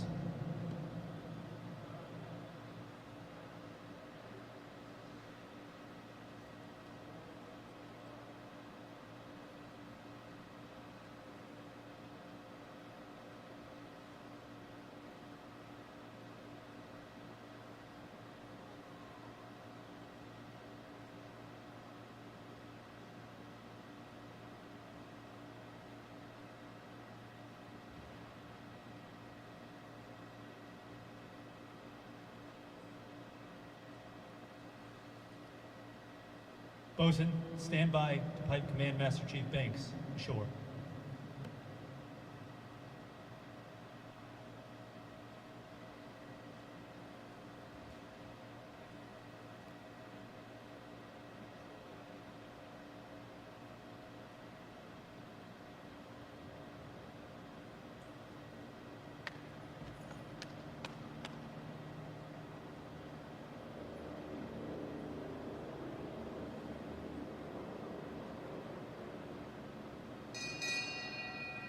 Master Chief Petty Officer, United States Navy, retired, departing.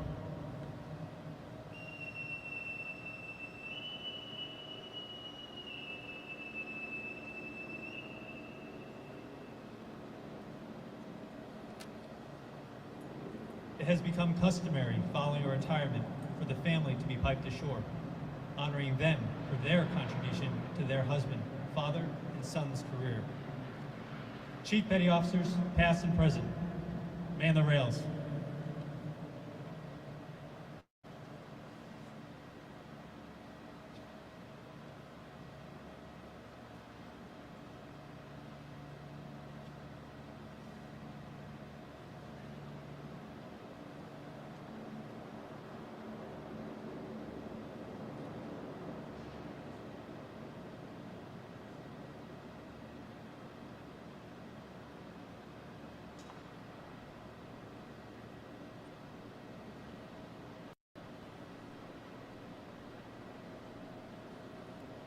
Bosun, stand by to pipe Navy family ashore.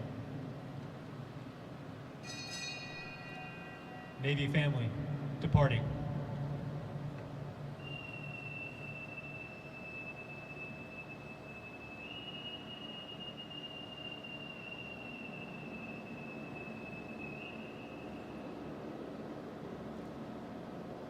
Ladies and gentlemen, this concludes this morning's ceremony. Please join us in enjoying some light food and refreshments.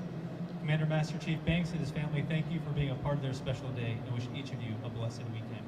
Thank you.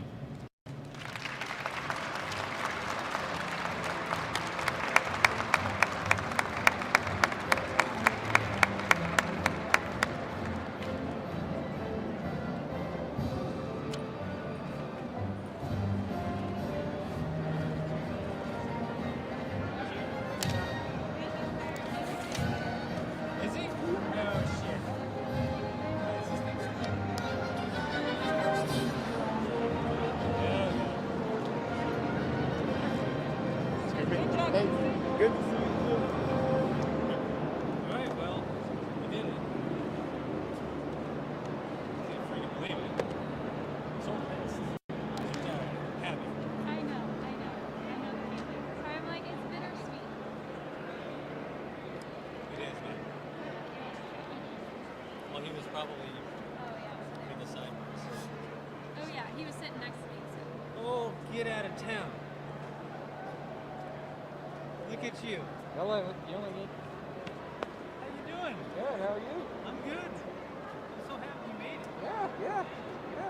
I didn't realize how much. Quite a lot. Chief, this is Petty Commander Calhoun. How are you? Yes. This is Chief Pinsky. Where Pontiac? Yep. So, yeah. He got me to the Yankees game. Tell me about it. Oh, really? Yes, it's one of like the best events ever. I was surprised they said yes, but I always remember that about them. They're actually pretty patriotic group. They rolled out the red carpet for you. You got to meet David Cohen. I think this is.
Thank you so much. Thank you for everything. Thank you a lot.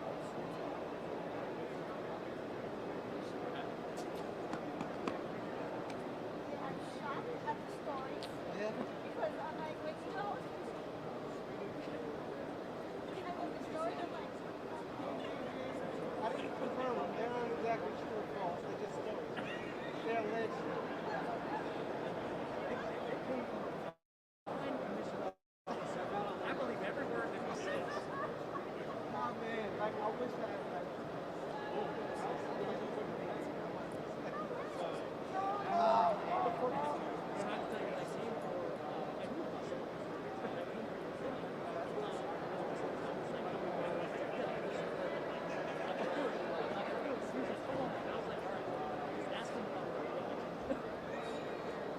was like, that's all. So I'm like, that's all I'm gonna do.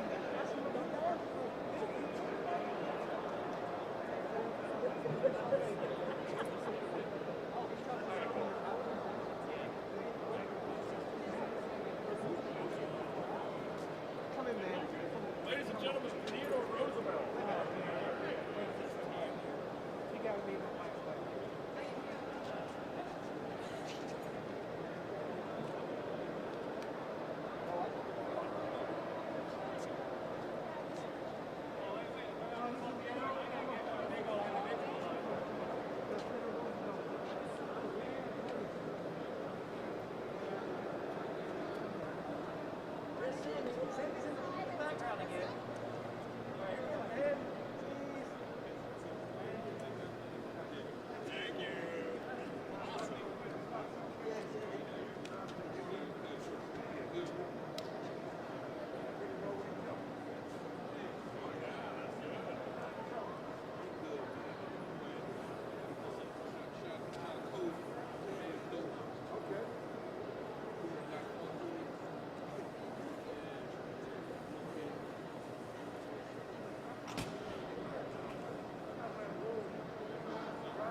So, say something to him. I want to say something. Can I get you to get a picture of me and Bert?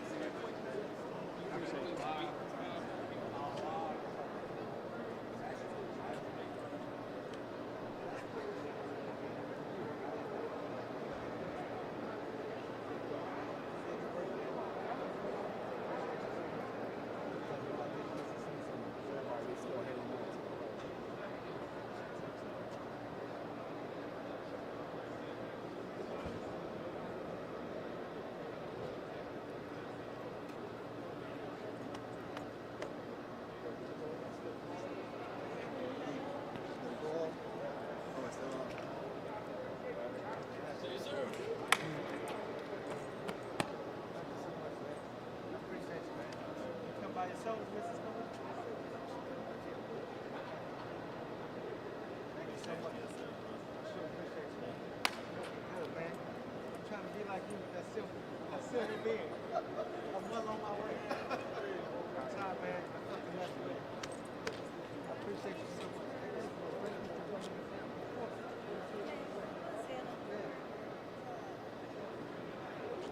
Good up here. You want to get one on for it? Hey, Muff, can you take a photo of the three of us, please? Damn good, man. I'm trying to go back to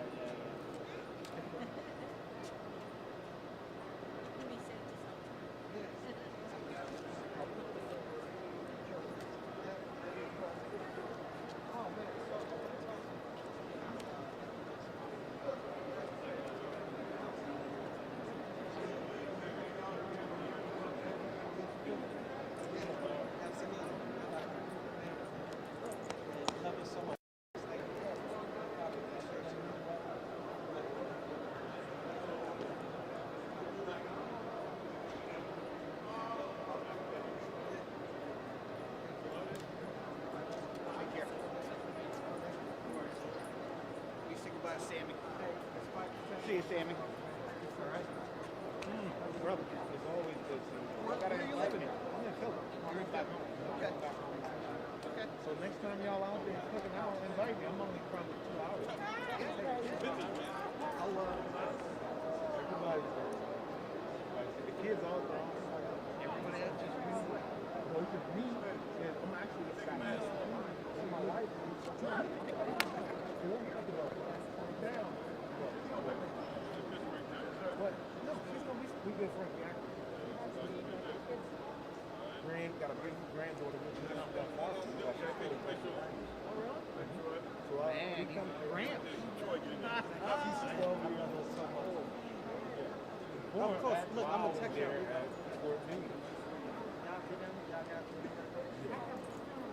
I'm a tri-state. Okay. And I got people pulling up other than that. Text her. She's like, oh, come on. Every time she'll text me. She's 12.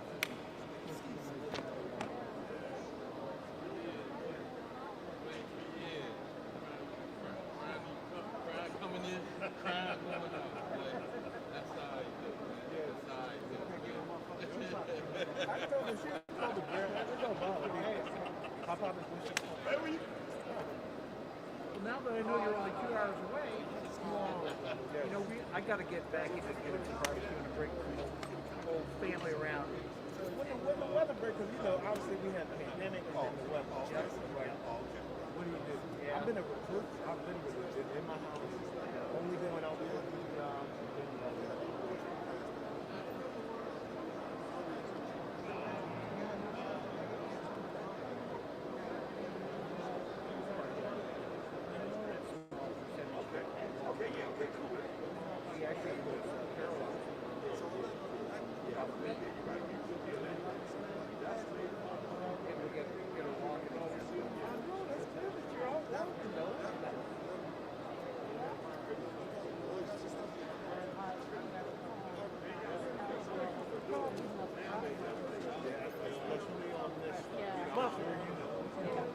Muff.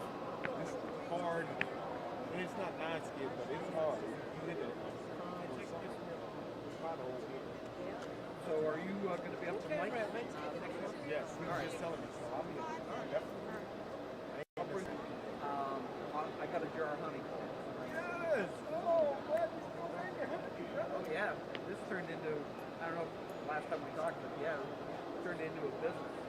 It's pollinate, we sell bees, bacon, and we sell honey. I sell honey at a market, a farmer who has a market. And so this last year was, this winter was brutal. I lost 65% of my hives due to the cold.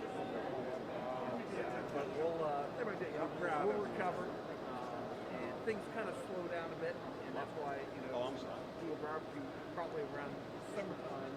Things slow down enough for me that I can let them go. I don't need to, but yeah, maybe. Yes, please invite me. I will definitely.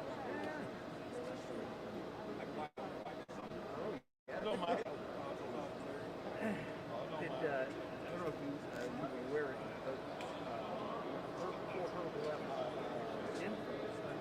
he actually, remember Will Santiago? Yep. Will and I worked together. Well, you know that. He's a civilian. Yeah, he was there. He had a kid, a 60-pound pig, and the captain brought it out to Will. He shot it, and skinned it right out there. That was the first time he did that. He's done that, I guess, six times. But yeah, live pig, I was like, dude, man. I've seen it. I've had this kid. He's been doing everything here. Have you ever started this? Oh, yeah. No, yes, sir. Definitely. Well, it's not open. Thank you. Thank you, man. But you know you're going to have, you know you're going to have a restaurant that have the product. Oh, absolutely. I can see it there. He already got the barbecue beer. Yep.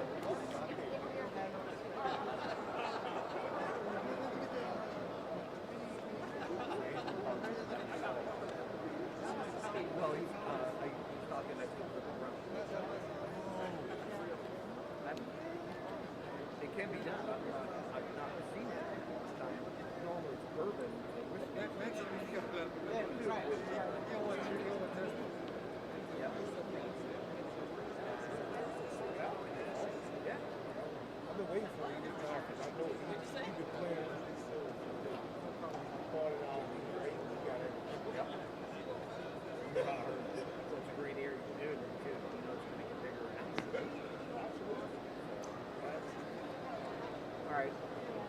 guys. Take it easy. Yeah. Good seeing you guys.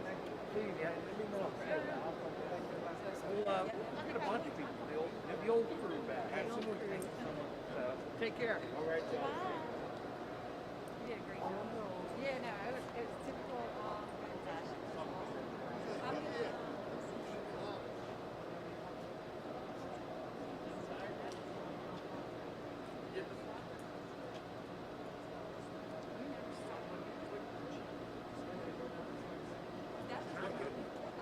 Say something. It's like,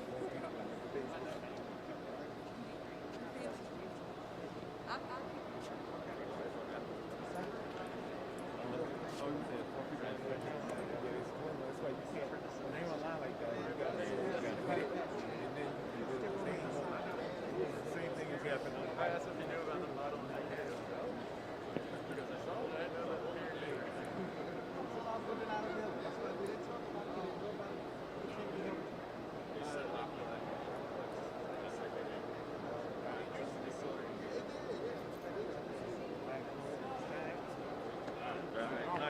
hit ball, soon, right straight from there. You gotta get up and Every time you're in to Orlando. Mexico. All right, good. So you're set up for our next event. All right, good. You're not moving yet, right? All right, take care. Mini big. Thanks. You set the new standard. Full size retirement program. Oh, they drive up to probably 4 hours. It took me 3 today. Now you drove down today? Came down today. This morning. I left Philly at 5 o'clock. Got down here about 8:30.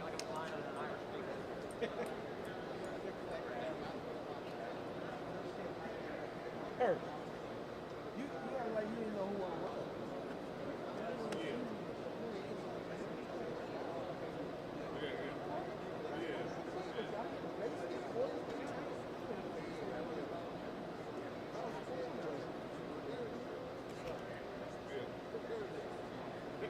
I should say congratulations.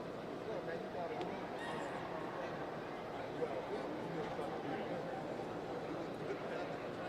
But, now, you got a picture flying shot.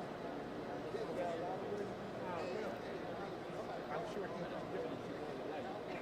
But I'm sure once you hit this, you got there. Exactly.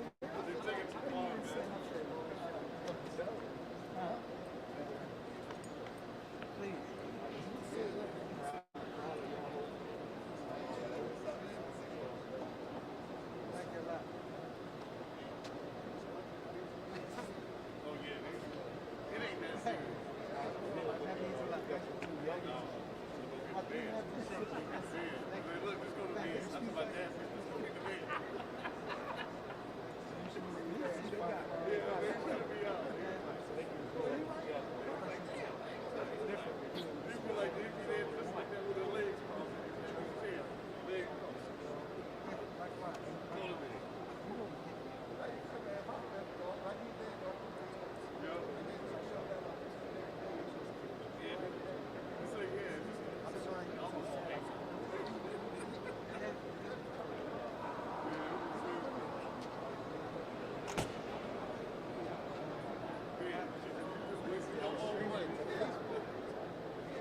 then when we was over here shooting that way, it's this amber stuff.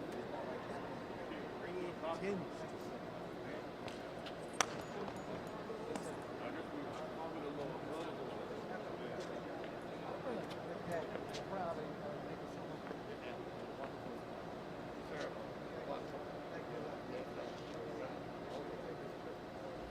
Damn, man, you got old. You got older after you got out. Like shit, I ain't never seen you with no facial hair. Damn. Over the head. Congrats, bro.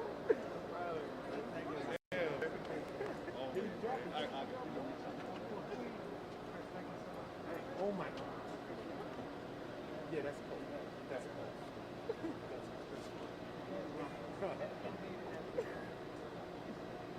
Good luck.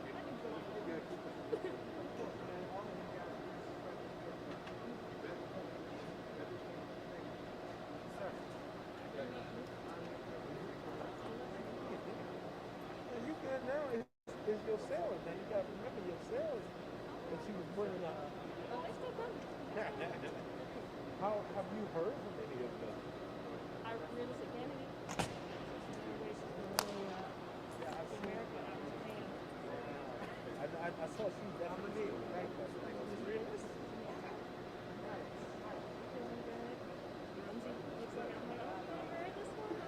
It's been on there for a while. Yeah, I was like, It's been there.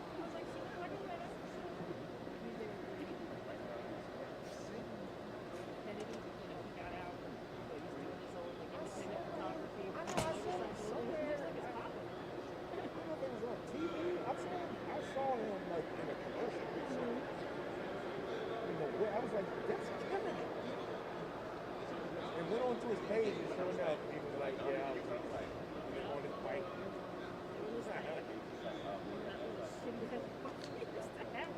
I was friends with Eddie up until the election. Well, right up in, that's when it was like, okay, Same. I don't want to. And I kept, in my thing was, I didn't care really. That's why I was trying to tell them that girl stuff is borderline. I thought I was school. I'm like, I'm trying to so hard medicine. I realized that I am acting.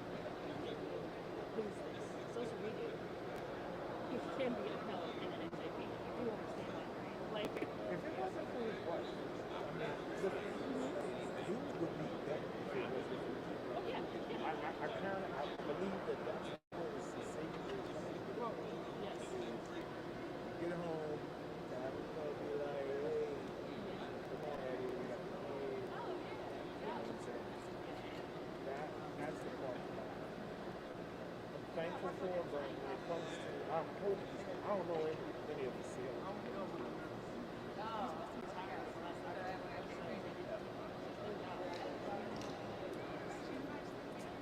Like I was so happy when I saw his name on the radio. I was like, that's a good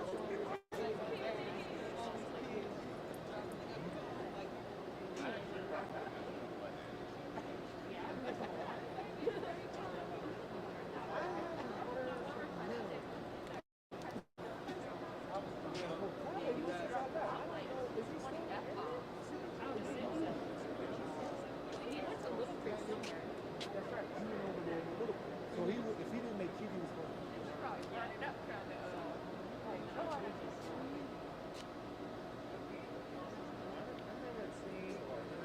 Well, I left Norfolk last night. Obviously, I haven't seen nobody, but social media, I try to keep up. I tell you, managing social media, because I got all these clients out there. All that time. It's like, let me take a quick selfie. All right, I'm alive. I know.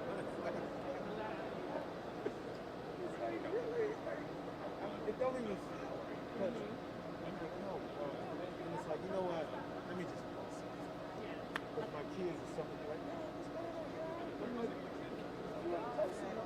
Come on.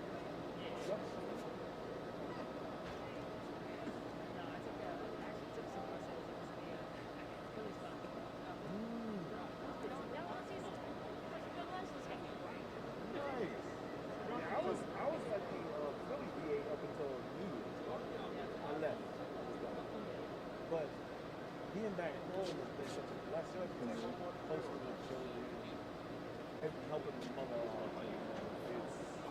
It's actually been a blessing. And what I didn't anticipate when we started they came back. They were like, yo, you trying to do it? And I'm like, I've been running my business. They're like, yeah, but you have to do everything. You have to do it all. This is still not well. Yeah. I did the song. It's more communication. Organizations that actually have social media teams. But it's functioning.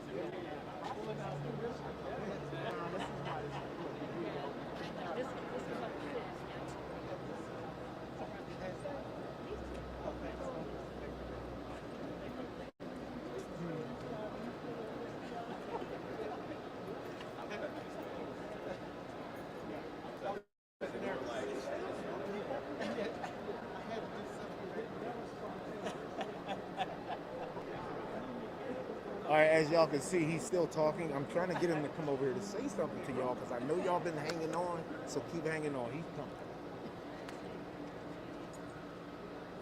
They've been, I mean, we had 30 people the whole time consistently. But there's like 4 people in Choices families out in the area that real and say something.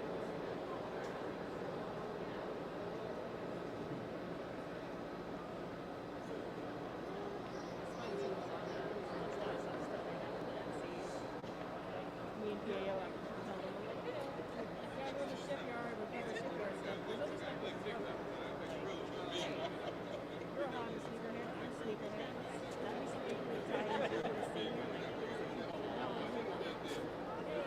Yeah. Or all of us who were in here before, come back at CNC's. Content is everything. That's right. And the shipyard is going to be the opposite. And boring. You don't want to be bored. That's true. That's what you see a lovely here. He must be, he's trying to get up there. Oh, he is. Like, he's, so we got to see her in space. Bird.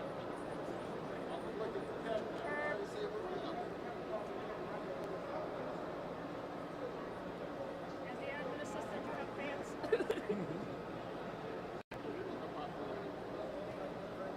damn thing. Yeah. I was disappointed because when we was in Puerto Rico, I kind of got it. But it was still. It was the